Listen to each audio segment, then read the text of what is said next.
নমস্কাৰ। এই মুহূৰ্তত অসমবাসী দৰ্শকৰ বাবে আজিৰ কেইবাটাও গুৰুত্বপূৰ্ণ খবৰ। অসমৰ লগতে ভাৰতবৰ্ষৰ বিভিন্ন প্ৰান্তৰ পৰা কেইবাটাও গুৰুত্বপূৰ্ণ খবৰসমূহ একত্ৰিত কৰা হৈছে আৰু এনেধৰণৰ খবৰসমূহ নিতৌ চাই থকাৰ বাবে চেনেলটো ছাবস্ক্ৰাইব কৰি ভিডিঅ'টোত এটা লাইক কৰি দিব।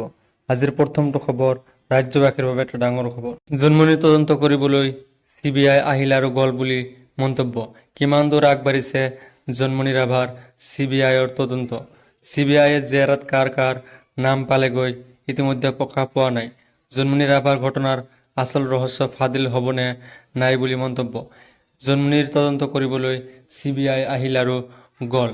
CBIয়ে দুৰ্ঘটনাস্থলীলৈ গৈ কি পালেগৈ এতিয়াও প্ৰকাশ পোৱা নাই। জন্মনিৰ দুৰ্ঘটনা দেখা পোৱা প্ৰণৱ উৰ্ফে নালিয়া ক'ত বুলি মন্তব্য কৰিছে এইবাৰ গৌৰৱ গগৈয়ে। নে তদন্ততে শেষ হৈ যাব সমগ্ৰ প্ৰক্ৰিয়াটো, এনেধৰণৰ মন্তব্য কৰিছে এইবাৰ গৌৰৱ গগৈয়ে। জন্মনিৰ কাণ্ডৰ তদন্তৰ ফলাফল বিচাৰিলে সাংসদ গৌৰৱ গগৈয়ে। কিমান দূৰ আগবাঢ়িছে জন্মনি ৰাভাৰ CBIৰ তদন্তৰ দলটোৱে? CBIয়ে জেৰাত কাৰ কাৰ নাম পালেগৈ ইতিমধ্যে কিন্তু প্ৰকাশ পোৱা নাই। জন্মনি ৰাভাৰ ঘটনাৰ আচল ৰহস্য ফাদিল হ'বনে নাই বুলি মন্তব্য। জন্মনিৰ তদন্ত কৰিবলৈ CBI আহিল আৰু গ'ল বুলি মন্তব্য এইবাৰ গৌৰৱ গগৈৰ। দ্বিতীয় খবৰ, মামা চাচা ভাই ভাই আমাক মাৰি খায় বুলি মন্তব্য এইবাৰ ৰাজ্যজুৰি। আমাৰ অসমৰ সকলোকে মামা চাচাই মিলি শেষ কৰিলে বুলি মন্তব্য। মিয়াসকল অসমীয়া নহয় নেকি? এনেধৰণৰ মন্তব্য কৰিছে। যদি আমি এনেকৈ লাগি থাকোঁ তেওঁলোকে 2 জুন জয় হ'ব বুলি মন্তব্য কৰিছে এইবাৰ হিমন্ত বিশ্ব শৰ্মা আৰু বদৰুদ্দিন 2 জুন। 2 জুনৰ লাভ হ'ব, অসমৰ মানুহখিনি শেষ হৈ যাব। মিয়া মুছলমানে যথেষ্ট কষ্ট কৰিব পাৰে বুলি এনেধৰণৰ মন্তব্য কৰিছে।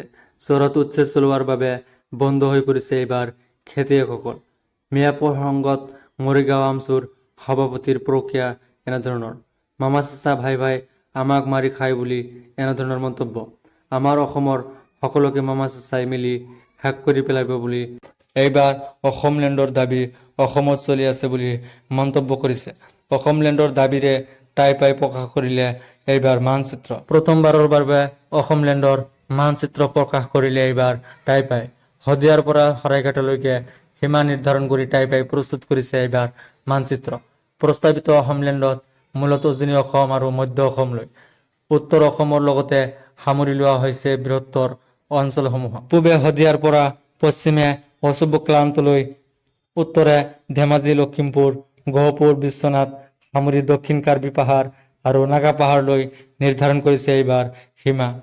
প্ৰস্তাৱিত অসমলেণ্ড এখন জনজাতীয় ৰাজ্য হ'ব বুলি মন্তব্য কৰিছে, য'ত পূৰ্বৰ স্বীকৃত জনজাতিসকলৰ স্বায়ত্ব শাসন থাকিব বুলি মন্তব্য। তাই আহোম জনগোষ্ঠীক জনজাতিকৰণৰ নামত চৰকাৰী প্ৰতাৰণা কৰাৰ অভিযোগত আহোমলেণ্ডৰ দাবী উত্থাপিত হৈছে এতিয়া। আহোমলেণ্ড নহ'লে উজনি অসম ৰক্ষা নহ'ব বুলি দাবী কৰা হৈছে টাইপাৰ তৰফৰ পৰা বুলি মন্তব্য কৰিছে।